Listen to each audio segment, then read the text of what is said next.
শ্যামলপুর গ্রামে সুজন আর সুমা বাস করত। সুজন আর সুমা ছিল স্বামী স্ত্রী। তাদের পরিবারে তারা দুজন একাই বাস করত।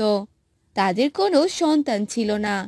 এ নিয়ে তারা দুজন অনেক কষ্ট পেত। একদিন সুজন বাজার করে নিয়ে এসে তার স্ত্রীকে ডাকতে থাকে। বউ, বউ, ও বউ, বাজার নিয়ে এসেছি। বাজারটা নাও দেখি। কি হলো বউ? এ কি? সোমার কোনো সাড়া শব্দ নেই কেন? দেখি তো গিয়ে। এরপর সুজন ঘরে যায় আর গিয়ে দেখে তার বউ শুয়ে শুয়ে কান্না করছে। তারপর সুজন বলে, কি গো, কি হয়েছে তোমার? কখন থেকে ডাকছি, শুনতে পাচ্ছ না? এ কি গো, তুমি কান্না করছো কেন? কি হয়েছে তোমার? বলো আমাকে। তোমাকে কি কেউ কিছু বলেছে? ওগো, আমি কি অলক্ষণে? বলো তুমি। কেঁদো না গো, কি হয়েছে বলো আমাকে। আমি কাজ করছিলাম, তোমার মাসি এসেছিল। তিনি আমাকে অলক্ষণে বলেছে আমার মুখ দেখে নাকি তার অমঙ্গল হবে। আমার একটা বাচ্চা নেই, এতে আমার কি দোষ বলো? কেঁদো না গো, দেখবে ভগবান আমাদের ঠিকই একটা বাচ্চা দিবে। যাও দেখিনি, বাজার করে এনেছি। আমার খুব খিদে পেয়েছে, রান্না করে খেতে দাও দেখি। আচ্ছা গো, তুমি হাত মুখ ধুয়ে আসো, আমি রান্না করছি। এভাবে কয়েকদিন কেটে যায়। সুমা তার স্বামী সুজনকে বলে, ওগো, তুমি বাড়িতেই থেকো, আমি সর্দারঘাটে যাচ্ছি কাপড় ধুতে। আচ্ছা যাও, তাড়াতাড়ি ফিরো কিন্তু। এরপর সুমা সে সর্দার পুকুর ঘাটে কাপড় ধুতে যায়। সেখানে গ্রামের সব মহিলারা কাপড় ধুতে আসে। সুমাকে দেখে অঞ্জনা বলে, এই দেখ দেখ, পুকুর ঘাটে কে এসেছে? হ্যাঁ রে, তোরা ওকে বলে দিসনি এই পুকুর ঘাটে কোনো আটকুড়োর জায়গা নেই? হ্যাঁ গো দিদি, দেখতে পাচ্ছি এই যে সুজন দাদার বউ, অলক্ষণী একটা। এই, তোকেও বলি, তুই জানিস না তোকে দেখলে সবার অমঙ্গল হয়? কেন এসেছিস এই পুকুর ঘাটে? তোমরা আমাকে এভাবে কেন বলছো? মলজা, দেখি এ কিছুই জানে না। হ্যাঁ রে, তোর যে বাচ্চা হয় না, তোর মতো অলক্ষণী কেউ আছে নাকি? হ্যাঁ, এই মুখখানা নিয়ে বাইরে বের হোস কেন? আরে দিদি, একে বলে আর কি লাভ হবে? দেখছো না কেমন দাঁড়িয়ে দাঁড়িয়ে সবকিছু শুনছে। ওকে এমন শিক্ষা দিতে হবে যে আমাদের সামনে যেন না আসে। এই সুমা, যা এখান থেকে। আর কখনো আমাদের সামনে আসবি না, যা বলছি। এরপর সুমা ওদের কথা শুনে কান্না করে দেয়। কান্না করতে করতে সে ওখান থেকে চলে যায়। আর যেতে যেতে বলে, হে ভগবান, তুমি কেন আমার একটা সন্তান দাওনি? আমাকে সবাই কত কথা শোনায়, আমার আর বাঁচতে ইচ্ছে করে না। এরপর সুমা কান্না করতে করতে বাসায় ফেরে। সুজন সুমাকে কান্না করতে দেখে আর বলে, এ কি সুমা, তুমি কান্না করছো কেন? তুমি তো কাপড় ধুতে সর্দার ঘাটে গেলে। এরপর সুমা কান্না করতে করতে সব কথা খুলে বলে। সবটা শুনে সুজন বলে, কেঁদো না সুমা, কেঁদো না। আর মন খারাপ করে থেকো না গো। পাশের গ্রামে মেলা হচ্ছে, চলো আমরা সেখান থেকে ঘুরে আসি। তোমার অনেক ভালো লাগবে। কিন্তু এখন তো বিকেল হয়ে গেছে, আসতে তো অনেক রাত হয়ে যাবে। না বাবা, আমি যাব না। আরে চলো না, কিছু হবে না। রাত হলে সমস্যা কি? আচ্ছা ঠিক আছে, খেয়ে তৈরি হয়ে নাও। মেলাতে ঘুরতে যায়। আর অনেকক্ষণ মেলাতে ঘুরে সুমার মনটাও ভালো হয়ে যায়। এদিকে রাতও অনেক হয়েছে। সুমা আর সুজন বাড়ি ফিরছিল। হ্যাঁ গো, মেলাতে ঘুরে তোমার কেমন লাগলো গো? তা বেশ ভালোই লেগেছে। অনেক রাত হয়েছে, তাড়াতাড়ি পা চালাও দেখিনি। ওগো, শুনতে পাচ্ছো? কার যেন আওয়াজ শোনা যাচ্ছে। আরে কোথায়? ধুর, তুমি যে কি শুনছো? সুজন কিছু না শুনেই আবার রাস্তা হাঁটতে থাকে। এবার সুজন আর সুমা দুজনই কান্নার আওয়াজ শুনতে পায়। এই শোনো না, দেখো, অনেক জোরে জোরে কান্নার আওয়াজ আসছে। চলো না, আমরা গিয়ে দেখি। হ্যাঁ গো, তুমি ঠিকই বলেছ। আমিও কান্নার আওয়াজ শুনতে পারছি। চলো চলো, গিয়ে দেখি কে কান্না করছে। এরপর সুজন আর সুমা কান্নার আওয়াজ শুনে সেখানে যায়। আর গিয়ে দেখে জঙ্গলে একটা ছোট শিশু পড়ে আছে আর অনেক কান্না করছে। এ কে? এত রাতে এই গভীর জঙ্গলে এই বাচ্চা এখানে এলো কি করে? আর আশেপাশে তো কাউকেই দেখছি না। এই বাচ্চাটা কার? ওগো, মনে হয় আমাদের বাচ্চা নেই, তাই ভগবান এই বাচ্চাটাকে আমাদের দিয়েছে। যারই হোক, তুমি এই বাচ্চাটাকে নিয়ে চলো। আজ থেকে এই বাচ্চাটা আমাদের। এরপর সুজন আর সুমা বাচ্চাটাকে নিয়ে যায়। তারা আয়, ওগো, ওঠো, দেখো, আমাদের মনি এখানে নেই। ও তো আমাদের মাঝখানেই ছিল। এরপর সুমা আর সুজন বাচ্চাটিকে খুঁজতে থাকে আর দেখে বাচ্চাটি নিচে পড়ে আছে। এ কি মা, তুই নিচে কেন? তুই তো আমাদের সাথেই ছিলি। এই মধ্যরাতে তুই কিভাবে এলি?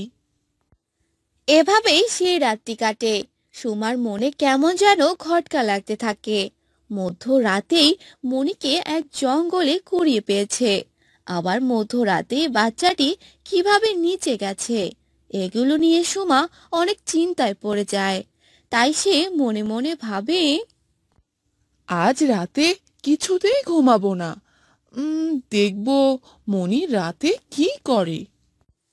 রাত হতেই সুজন, সুমা আর বাচ্চাটি ঘুমিয়ে পড়ে। কিন্তু সুমা ঘুমায়নি। সে ঘুমের ভান করেছিল। যেই মধ্যরাত হয়, বাচ্চাটি এক ডাইনিতে পরিণত হয়। আর এ দেখে সুমা অনেক ভয় পেয়ে যায়। পরের দিন সকালবেলা সুমা সব কথা সুজনকে খুলে বলে। সব শুনে সুজন বলে, ওগো, আমরা বাচ্চার জন্য এ কোন ডাইনিকে ঘরে তুলে এনেছি। হে ভগবান, একটা বাচ্চা দিলে, তাও আবার ডাইনি। ওগো, আজ রাতে যে আমাদের কিছু একটা করতেই হবে। মধ্যরাতে বাচ্চাটি ডাইনিতে পরিণত হয়। আর তখন সুজন বলে, এই ডাইনি, তুই কোথায় যাচ্ছিস? থাম বলছি। হুম, হুম, ও, তোরা আমার আসল রূপ তাহলে দেখে ফেলেছিস? হা হা হা হা হা। তোরা আমাকে এনে বড্ড ভালো করেছিস। আজ তোদেরকেও আমি খাবো। হা হা হা হা হা। এই বলে ডাইনি সুমা আর সুজনকে খেতে আসে। আর সুজন ডাইনির গায়ে আগুন লাগিয়ে দেয়। ডাইনি সেখানেই মারা যায়। আমার বাচ্চা, একটা বাচ্চা পেলাম, তাও আবার যায়নি। ভগবান, এ তুমি কোন পাপে শাস্তি দিচ্ছ? এভাবে কয়েকদিন কেটে যায়। সুমা সত্যি সত্যি গর্ভবতী হয়। এ দেখে সুজনও অনেক খুশি হয়। তারপর সুমার একটা বাবা বাবা, কোথায় যাচ্ছ তুমি? সারাদিন একা একা থাকতে আমার আর ভালো লাগে না। কাজে না গেলে কিভাবে চলবে রে মা? কি খাবো আমরা? বাবা, ও বাবা, আজ বাড়িতে থাকো না। জেদ করিস না রে মা, আমি কাজে গেলাম, সাবধানে থাকিস রে মা। মা মরা মেয়ে মিনা জন্মের সময় তার মা মারা যায়। তখন থেকেই তার বাবা তাকে খুব যত্নে বড় করতে থাকে। মা, তুমি আমাকে রেখে কেন চলে গেলে? তুমি থাকলে কত গল্প করতাম। তুমি কেমন ছিলে মা, সেটাই তো জানি না। তারপর মিনার বাবা কাজ থেকে ফিরে আসে। কি রে মা, একা একা কার সাথে কথা বলছিস? বাবা, তুমি এসেছো? কই, কার সাথে আর কথা বলবো, একা একাই কথা বলছিলাম। পাগলি মেয়ে আমার। বাবা বাবা, আমাকে একটা পুতুল এনে দেবে? জানো, সবার পুতুল আছে, শুধু আমার নেই। আচ্ছা মা, ঠিক আছে, কাল কাজ থেকে এসে তোকে নিয়ে গিয়ে পুতুল কিনবো। ইয়ে, কি মজা কি মজা। হয়েছে হয়েছে, এবার চল, খেয়ে নিবি।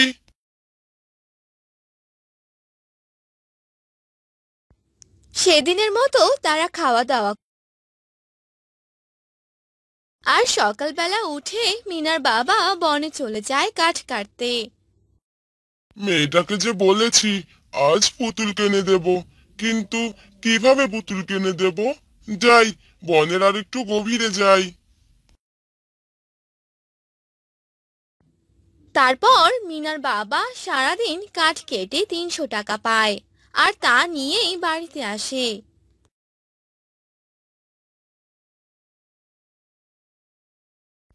কই রে মা, কোথায় গেলি?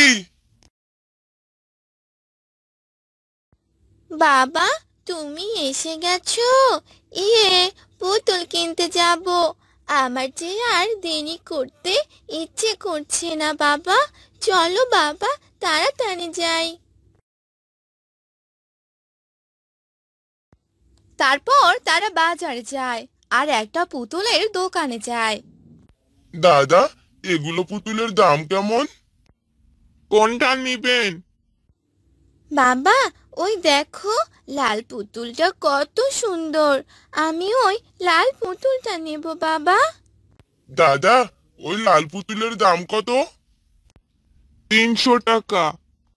একটু কম রাখা যায় না দাদা? না দাদা, একদম। আচ্ছা দাদা, দিন।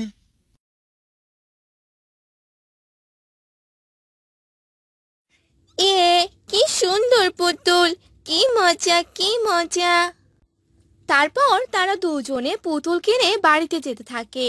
মিনার রাস্তায় দেখে একজন ভ্যানে করে আনারস বিক্রি করছে।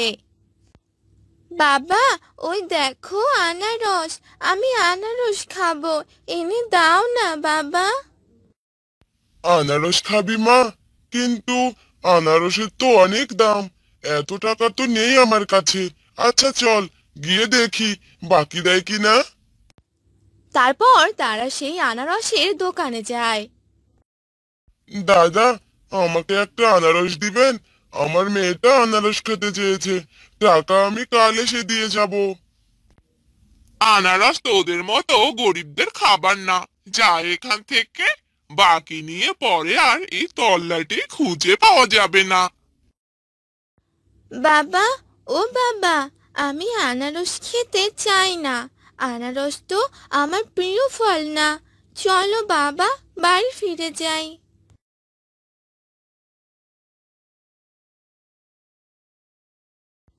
তারা সেদিন বাড়িতে চলে আসে, ঘুমিয়ে যায়। ঘুমানোর সময় মিনা স্বপ্ন দেখতে পায় তাদের অনেক বড় একটি আনারসের বাগান হয়েছে। সেদিনের মতো সকাল হয়ে যায়। সকাল সকাল এক বৃদ্ধা আসে মিনাদের বাড়িতে। ঘরে কেউ আছো? আমায় কিছু খেতে দেবে? বুড়িমা, তুমি কি খাবে? বাবা যে এখনো কাজ থেকে ফেরেনি। তোমাকে কি খেতে দেই বলো তো? দাঁড়াও বুড়িমা। তখন মিনা ঘরে যায় আর তার ভাগের খাবারটুকু এনে বৃদ্ধাকে খেতে দেয়। এই তো বললি খাবার নেই ঘরে, এখন খাবার কোথায় পেলি? এটা আমার খাবার গো বুড়িমা, বাবা বলে গেছে আমার জন্য আনারস আনবে।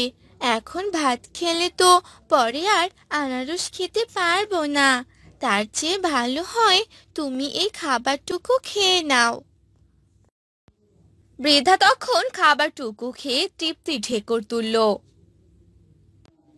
কতদিন পর এত ভালো রান্না খেলাম, তা মেয়ে আনারস বুঝি তোর ভীষণ পছন্দ?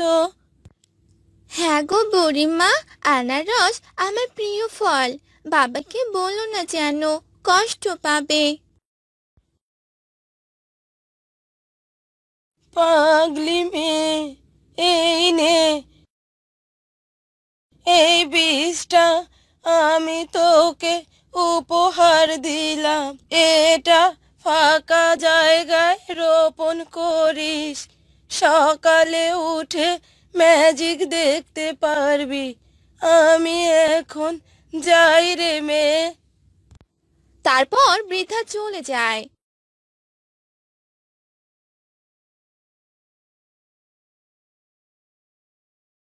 আর মিনা বৃদ্ধার কথা মতো তাদের উঠোনে সে বীজটি রোপণ করে। আর এভাবেই সেদিনের দিনটি কেটে যায়। রাতের বেলা, বাবা আমার জন্য আনারস আনোনি? মারে, আজ বনে কোনো কাঠ কাটতে পারিনি, কাল এনে দেবো মা, তুই মন খারাপ করিস না। আর সকালবেলা, মিনা, মিনা, তাড়াতাড়ি বাইরে আয় তো মা। কি হয়েছে বাবা, ডাকছো কেন? সামনে তাকিয়ে দেখ। মিনা সামনে তাকিয়ে দেখে কালকে যেখানে বৃদ্ধার দেওয়া বীজ রোপণ করেছিল সেখানে একটি বড় কলা গাছ হয়েছে। আর কলা গাছে কলা না ধরে সেখানে ঝুলে আছে আনারস। বাবা দেখো কত আনারস, এখন থেকে প্রতিদিন আনারস খেতে পারবো, ইয়ে কি মজা। কিন্তু এটা কিভাবে সম্ভব? মিনা তখন গতকালকের সব কথা খুলে বলে। আর সব শুনে তার বাবা বুঝতে পারে এটা একটা জাদুই গাছ। বাবা তুমি রোজ এসব আনারস নিয়ে বাজারে বিক্রি করবে আর আমি প্রতিদিন খাবো। তারপর থেকে মিনার বাবা রোজ বাজারে এসব আনারস বিক্রি করে। আর আস্তে আস্তে তাদের দিন ভালোই কাটতে থাকে। আর কিছুদিন পর তাদের সংসারে সব অভাব দূর হয়ে যায়।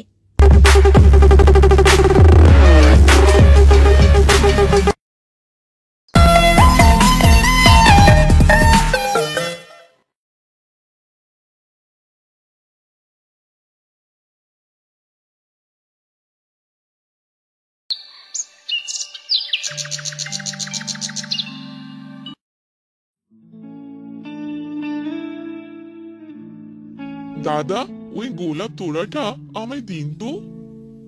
ওই গোলাপ তোড়ার দাম কিন্তু একটু বেশি পড়বে দাদা। সমস্যা নেই দাদা, আপনি দিন।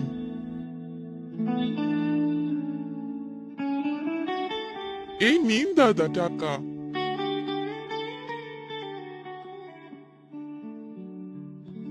এরপর তুষার সেই ফুলের তোড়া নিয়ে সেখান থেকে চলে আসে আর রাস্তা দিয়ে হাঁটতে থাকে।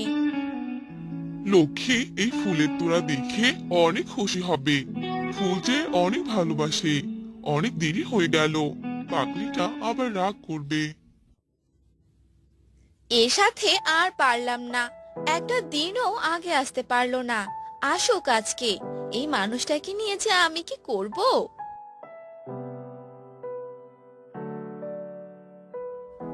কি হলো কি, একা একা কি বিড়বিড় করছো?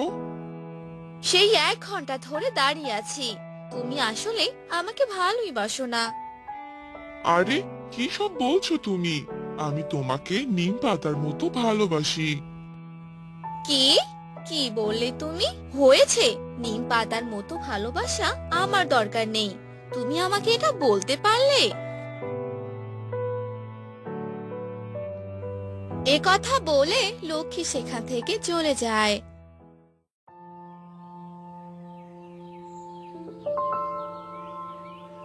আর তুষার সেখানেই বসে থাকে, নিম ফুলের তোড়া হাতে নিয়ে। সব দোষ নিম ফুলের, সব দোষ এই নিম ফুলের। আমি তো গোলাপের তোড়া নিয়েছিলাম, কিন্তু এটা নিম ফুলের তোড়া হয়ে গেল কিভাবে? ধুর, কি যে হবে! যাই, বাড়িতেই যাই।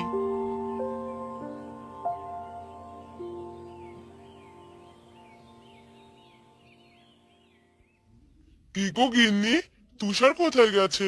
বলে গেছে কি তোমায়? দেখো গিয়ে কোন বন্ধুর সাথে আড্ডা দিচ্ছে। আজ আসুক বাড়ি, আজ ওর একদিন কি আমার একদিন।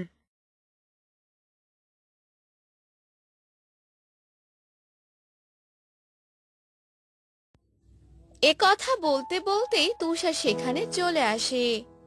দাদা, এদিকে আয়। হ্যাঁ দাদা, বলো। সারা দিন এভাবে টোটো করে ঘুরে বেড়ালে হবে? বাবা মা মারা যাওয়ার পর সংসারের হাল ধরলাম, কিন্তু তুই বরাবর উদাসীন থাকিস। নিজের ভালো তো পাগলও বোঝে নাকি? সব দোষ নিম ফুলের, সব দোষ নিম ফুলের।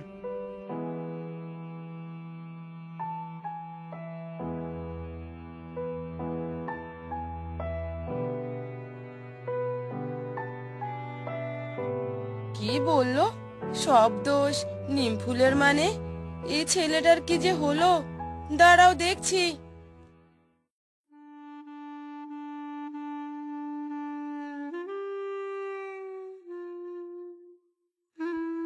সব দোষ নিম ফুলের, সব দোষ নিম ফুলের।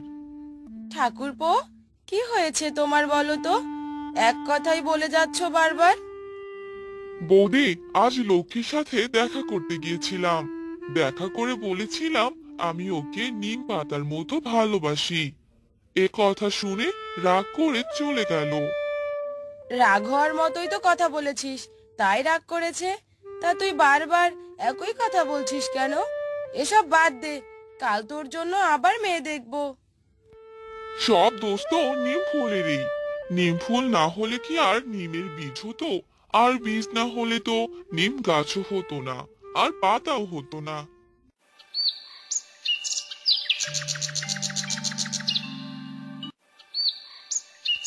পরের দিন আবার ঘটক আসে আর রমেশের বউকে অনেকগুলো মেয়ের ছবি দেখায়। ছবি দেখানো শেষ হলে রমেশের বউ ঘটককে পায়েস খেতে দেয়। ঘটক পায়েস মুখে দেয়। ওয়াক থু, সি সি সি সি, এমন পায়েস আমি আমার বাপের জন্মে খাইনি। ওয়াক থু, মেয়ের ছবি দেখে মেয়ে পছন্দ হয়নি জন্য এমন বিষ দিয়ে তো পায়েস।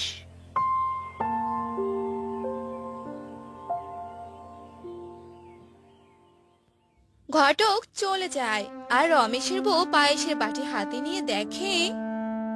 এ কি, পায়েসে এই নিম ফুল কোথা থেকে এলো? আমাদের বাড়িতে তো একটাই নিম গাছ, তাও ওইদিকে।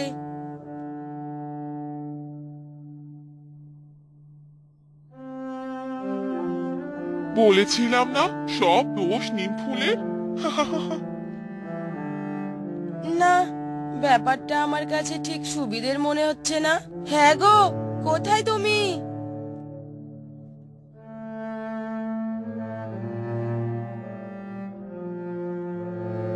গিন্নি, ডাকছো কেন?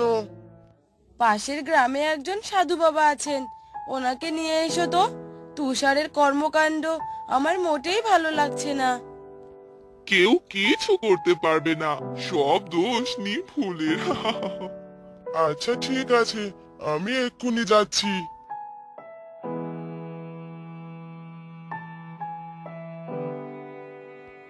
এরপর রমেশ সেই সাধু বাবার কাছে যায়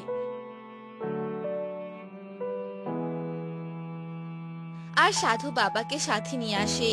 সাধু বাবাকে দেখে এই বুড়ো আমার কি করবে? এই বুড়ো, তুই আমার কিচ্ছু করতে পারবি না।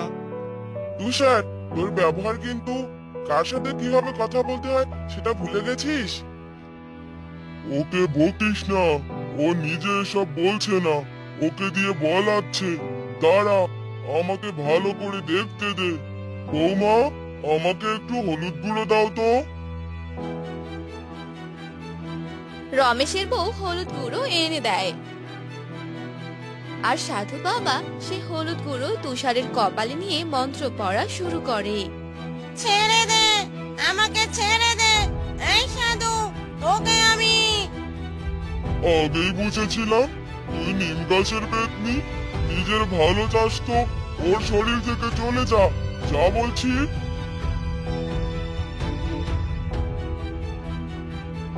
এরপর পেতনি সেখান থেকে চলে যায় আর তুষার স্বাভাবিক হয়ে যায়। আমার কি হয়েছিল? আমি এখানে কেন? গোলাপ ফুলের তোড়া নিয়ে লক্ষ্মীর সাথে তো দেখা করতে গিয়েছিলাম।